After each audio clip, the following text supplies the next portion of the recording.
Hello friends, ఈరోజు 5 పదాలు చిటికలో నేర్చేసుకుందాం. మొదటిది ఎవిడెన్స్ అంటే సాక్ష్యము లేదా ఆధారము. సాధారణంగా ఎవిడెన్స్ అనేది 2 రకాలుగా ఉంటుంది. ఒకటి ఓరల్ ఎవిడెన్స్, రెండవది డాక్యుమెంట్ ఎవిడెన్స్. అంటే ఏదైతే నోటితో చెప్తామో అదంతా ఓరల్ స్టేట్మెంట్ అవుతుంది. ఓకేనా? సో ఆ ఓరల్గా ఇచ్చేదాన్నే ఓరల్ ఎవిడెన్స్ అని అంటారు. డాక్యుమెంట్ రూపంలో ఏదైతే ఎవిడెన్స్ కోర్టుకి సబ్మిట్ చేస్తామో దాన్ని డాక్యుమెంటరీ ఎవిడెన్స్ అంటారు. ఈ ఎలక్ట్రానిక్ రికార్డులు ఇవన్నీ ఉంటాయి కదా, సో ఇవన్నీ కూడా డాక్యుమెంట్సే అవుతాయి, డాక్యుమెంటరీ ఎవిడెన్స్ కిందకే వస్తాయి. ఓకేనా? స్టేట్మెంట్స్ ఏవైతే ఇస్తామో నోటితో అవి ఓరల్ ఎవిడెన్స్ అవుతాయి. డాక్యుమెంట్స్ ఏవైతే కోర్టుకి సబ్మిట్ చేస్తామో అవి డాక్యుమెంటరీ ఎవిడెన్స్ అవుతాయి. ఓకేనా? మీకు అర్థమైందా ఇప్పుడు ఎవిడెన్స్ అంటే? రెండవది ప్రిపరేషన్ అంటే తయారు చేసుకోవడం.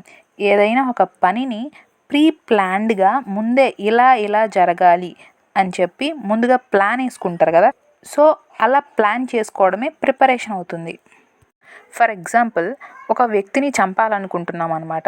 సో ముందుగానే ఒక గన్ను కొని దానిలో బుల్లెట్స్ అన్నీ నింపి పెట్టుకున్నాం. ఇంకా వెళ్ళి మనం షూట్ చేయలేదన్నమాట, మన దగ్గరే పెట్టుకున్నాం. ఇప్పుడు ఏం చేసినట్టు మనం ప్రిపేర్ అయినట్టు. అంటే ఒక అఫెన్స్ చేయడానికి, ఒక నేరం చేయడానికి ముందుగా మనం అన్నీ అమర్చుకున్నామన్నమాట చేయడానికి. సో ఇప్పుడు గన్ నా దగ్గర బుల్లెట్లతో నింపి పెట్టుకున్నాను కదా, ఎందుకు పెట్టుకున్నాను? చంపాలి అన్న ఉద్దేశంతో. సో ఇప్పుడు నేను ఏం చేశానంటే ప్రిపేర్ చేశాను దేన్ని? గన్ని. సో ఇలా ముందుగా నేరం చేయడానికి ప్లాన్ చేసుకోవడమే ప్రిపరేషన్ అవుతుంది. ఓకేనా? మూడవది ప్రీవియస్ కండక్ట్ అంటే మునుపటి ప్రవర్తన. ప్రీవియస్ కండక్ట్ అంటే ఒక యాక్షన్ అన్నమాట. అతని బిహేవియర్, నేరం చేయడానికి ముందు అతని బిహేవియర్ ఎలా ఉందో దాన్ని బట్టి ఎవిడెన్స్ అనేది మనం కలెక్ట్ చేయడానికి అవకాశం ఉంటుంది కదా. ఫర్ ఎగ్జాంపుల్, ఒక వ్యక్తి చనిపోవడం జరిగింది. ఆ వ్యక్తి మీద కత్తితో చేసిన గాయాలు ఉన్నాయి. సో ఆ గాయాల వల్ల అతను మరణించాడు అనుకుందాం. దానికి ముందే అంటే ఒక 5 గంటల ముందు అతని శత్రువు ఎవరైతే ఉన్నాడో నేను చంపేస్తానురా అని చెప్పి అన్నాడు అనుకోండి, వీడు టెన్షన్ పడతా ఉన్నాడు. సో ఈ మాటలన్నీ అంటే ప్రీవియస్ కండక్ట్. ఈ నేరం జరగకముందు వాడి బిహేవియర్, వీడి బిహేవియర్ ఇది రిలవెంట్ అవుతుంది కదా. అంటే ఈ నేరానికి సంబంధించి అంటే మనం అనుమానించడానికి అవకాశం ఉంటుంది కదా. నేను చంపేస్తాను అని వాడు అన్నాడు, సో వీడు చనిపోయి ఉన్నాడు. సో ముందుగా అలా అన్నాడు కాబట్టి ప్రీవియస్ కండక్ట్. వీడేం చేశాడంటే, నన్ను వాడు చంపేస్తాను అన్నాడు అని ఇంకొక ఫ్రెండ్తో చెప్పుండొచ్చు. సో ఇప్పుడు ముందు నేరం జరగడానికి ముందే వీడు రియాక్ట్ అయ్యాడు కదా, సో ఆ రియాక్షన్నే మనం ప్రీవియస్ కండక్ట్ అని అంటాం. వీడు ఆ చంపేస్తాడనే భయంతో ఎక్కడైనా దాక్కోవడానికి కూడా ప్రయత్నించుండొచ్చు కదా, సో అవన్నీ కూడా ప్రీవియస్ కండక్ట్ కిందకే వస్తాయి. నాలుగవది సబ్సిక్వెంట్ కండక్ట్ అంటే తదుపరి ప్రవర్తన.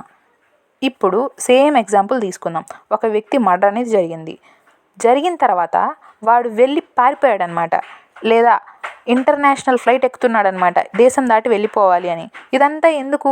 అతను ఆ నేరం నుంచి తప్పించుకోవడానికి, శిక్ష పడకుండా ఎలాగైనా ఎస్కేప్ అవ్వాలి అన్న ఉద్దేశంతో. సో అతను ప్రీవియస్ కండక్ట్ అంటే ముందు నేరం జరగడానికి ముందు అతని బిహేవియర్ ఎలా ఉంది.